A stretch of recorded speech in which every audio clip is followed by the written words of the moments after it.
PTE describe image template. PTE को चाहिँ speaking सेक्सनको describe इमेजको चाहिँ टेम्प्लेट र त्यसको टाइप्सहरूको बारेमा चाहिँ भन्न गइरहेको छु। हाम्रो चाहिँ डिस्क्राइब इमेजमा चाहिँ धेरै थरीको इमेजेसहरू सो गरेको हुन्छ। सो आज चाहिँ म त्यसको बारेमा भन्छु। फर्स्टमा रहेको छ हाम्रो single line chart. Single line चार्टमा चाहिँ हामीलाई चाहिँ एउटा लाइन सो गरेको हुन्छ र त्यसमा केही डेटाहरू दिएको हुन्छ, त्यसलाई डिस्क्राइब गर्नुपर्ने हुन्छ। र हाम्रो त्यसपछि छ multi line chart. Multi line चार्टमा चाहिँ हाम्रो 2 या 2 भन्दा बढी चाहिँ लाइनहरू सो गरेको हुन्छ, त्यसमा सर्टेन डेटाहरू पनि दिएको हुन्छ र त्यसलाई एक्सप्लेन गर्नुपर्ने हुन्छ। र हाम्रो चाहिँ हरेक इमेजमा चाहिँ डिफ्रेन्ट टाइपको चाहिँ टेम्प्लेट्सहरू हुन्छ र त्यो अनुसारले फलो गरिन्छ, त्यस्तो खासै टफ हुँदैन। सो नेक्स्ट चाहिँ हाम्रो बार चार्ट। बार चार्ट त हामीले सबैलाई आइडिया नै छ यसको बारेमा चाहिँ है। बार चार्टहरू पनि दिइरहेको हुन्छ, मोस्ट पपुलर छ स्पिकिङको लागि। अनि त्यसपछि हाम्रो छ next pie chart. Pie chart पनि धेरै जसो एक्जाममा आइरहेको हुन्छ, धेरै जसोले प्र्याक्टिस गरिरहेको हुन्छ। सो यसमा पनि सर्टेन टेम्प्लेट्सहरू फलो गऱ्यो भने चाहिँ त्यस्तो खासै टफ चाहिँ छैन। ओके, सो यसपछि छ हाम्रो टेबल। ओके, टेबल पनि कहिले कहिले सो गरिदिएको हुन्छ, चाहिँ त्यस्तो पपुलर चाहिँ छैन, तर कहिले कहिले चाहिँ एक्जाममा झ्याप्प आइदिन्छ। सो यसको लागि पनि हल्का रेडी भएर टेम्प्लेट्सहरू 1-2वटा हेरेर चाहिँ गयो भने चाहिँ हल्का मस्ट बेटर हुन्छ। सो नेक्स्ट छ हाम्रो फ्लो चार्ट।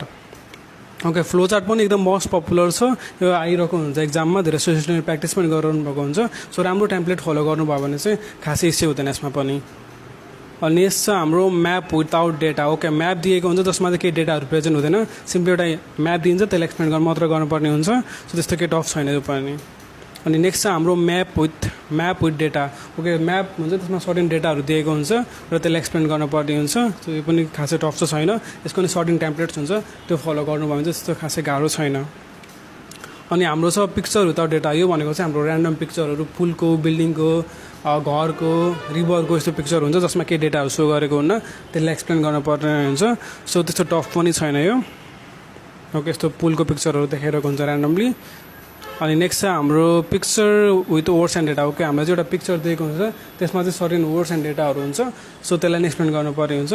सो हाम्रो चाहिँ यो पनि त्यस्तो खासै टफ चाहिँ म मान्दिनँ। सो म चाहिँ तपाईँहरूलाई चाहिँ आज चाहिँ मैले तपाईँहरूलाई सबै सो गरिहालेँ होइन। सो यो हरेक डिस्क्राइब इमेजमा पनि हरेक थरीको इमेजहरू हुन्छ र त्यसमा नि डिफ्रेन्ट स्याम्पलहरू हुन्छ। सो तपाईँले चाहिँ हरेक स्याम्पल चाहिँ एउटा राम्रो तरिकाले हेर्नुभयो भने, राम्रो तरिकाले टेम्प्लेट फलो गर्नुभयो भने चाहिँ तपाईँलाई चाहिँ यो क्र्याक गर्न खासै गाह्रो हुँदैन। इनकेस तपाईँलाई चाहिँ यो टेम्प्लेट्सहरू चाहिँ चाहिन्छ भने चाहिँ मलाई टिकटकको बायोमा भएको नम्बरमा व्हाट्सएप गर्नु होला, म तपाईँलाई चाहिँ यो टेम्प्लेट्सहरू सबै फरवर्ड गरिदिन्छु। सो तपाईँले चाहिँ राम्रो तरिकाले प्रिपेयर भएर जान सकोस् एक्जाममा। सो आजको लागि चाहिँ म यति नै भन्न चाहन्छु। इनकेस तपाईँलाई केही इस्युजहरू या क्वेरिजहरू छ भने चाहिँ मलाई कमेन्ट गर्नु होला, म पक्कै पनि त्यसको रिप्लाई गर्नेछु। हस्, थ्याङ्क यू।